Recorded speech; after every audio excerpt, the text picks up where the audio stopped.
കൊടും കുറ്റവാളികൾക്കും പിടികിട്ടാപ്പുള്ളികൾക്കുമായി കൊച്ചി പോലീസ് വേട്ട തുടങ്ങി.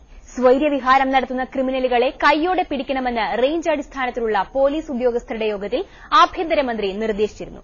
സ്വാമി ശാശ്വതീകാനന്ദ ഉൾപ്പെട്ട വധശ്രമ കേസിലുൾപ്പെടെ നിരവധി തട്ടിപ്പ് കേസുകളിൽ പ്രതിയായ പിടികിട്ടാപ്പുള്ളിയെ കൊച്ചിയിലെ പഞ്ചനക്ഷത്ര ഹോട്ടലിൽ നിന്നാണ് ഷാഡോ പോലീസ് തന്ത്രപരമായി കുടുക്കിയത്.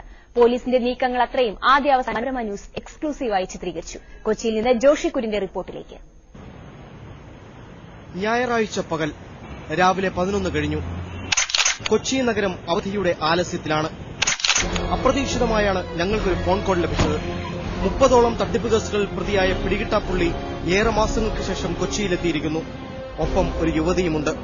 Shadow police വലവിരിക്കുകയാണെന്നറിഞ്ഞു. ഞങ്ങൾ അവിടേക്ക് പാഞ്ഞു.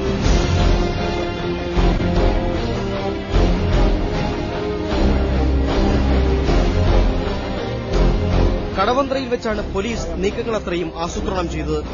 അവിടെയായി സംശയം തോന്നാത്ത വിധം നിലയുറപ്പിച്ചു. സ്വകാര്യ വാഹനത്തിലാണ് യാത്ര. കോടികൾ തട്ടിയെടുത്ത ചങ്ങനാശ്ശേരി പെരുന്ന സ്വദേശിയായ രമേഷ് ബാബുവിനു വേണ്ടിയാണ് കെണിയൊരുക്കുന്നതെന്ന് ഇതിനിടെ അറിഞ്ഞു. ഇയാളുടെ നീക്കങ്ങളത്രയും കഴിഞ്ഞ കുറെ മണിക്കൂറുകളായി നിരീക്ഷിക്കുകയായിരുന്നു. രഹസ്യ സന്ദേശമെത്തി. രമേഷ് ബാബു നഗരത്തിലെ ഒരു പഞ്ചനക്ഷത്ര ഹോട്ടലിലുണ്ടെന്ന്. നിമിഷങ്ങൾക്കുള്ളിൽ അവിടേക്ക്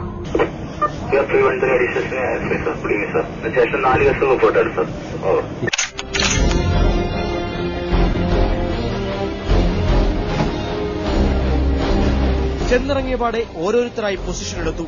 ആർക്കും സംശയം തോന്നാത്ത വിധം ഹോട്ടലിനുള്ളിലേക്ക് കടന്നു. ഓരോ കോണും പരിശോധിച്ചു.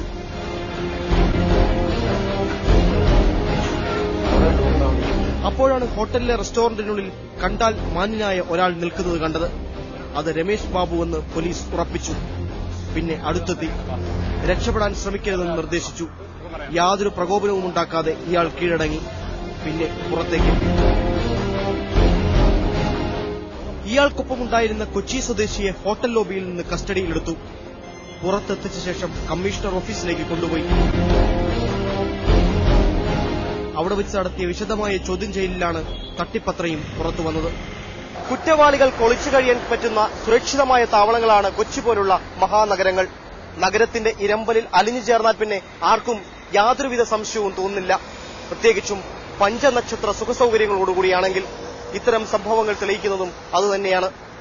കൊച്ചിയിൽ നിന്ന് ക്യാമറാമാൻ രമേശ് മണിക്കൊപ്പം ജോഷി കുര്യൻ, മനോരമ ന്യൂസ്.